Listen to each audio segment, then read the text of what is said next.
Ayan o. Tagay. Lumutang yung... San Miglite. Lumutang ng magalo, no? Shot muna. Maya lublob na naman. Shot kami. Oh, si Amo, oh. Naka San Miglite, oh. Oh, diba? Hindi ako amo, yun, no? Ito, eh. Amo ko, Ito yung aming busing sa San Miglite, oh. Kaya kita mo... Ayan, tinan mo yung mga anak ko, walang ahon doon, oh. Sabi ko, kailangan si Bayaw Ayun kasi pa, oh. wala ako kainuakan dun. Ano pa? Sabi pa naman, ay nangungunit to. Sabi niya, Ning, sabi niya, ano yung mga kapatid mo? Kasi, gusto kasi dito yung kainuman talaga yung dalawa kong kapatid. Kasi, hindi yan siya nabuboring pag yan ang kainuman niya. Kung ako kamukha yan, sila lang.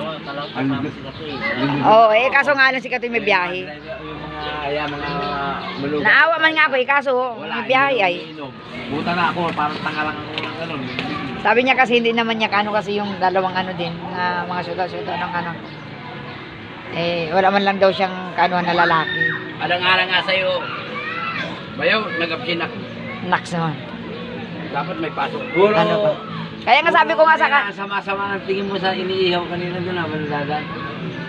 Sabi niya nga niya. Gusto ko talaga bumili. Mga ihawin.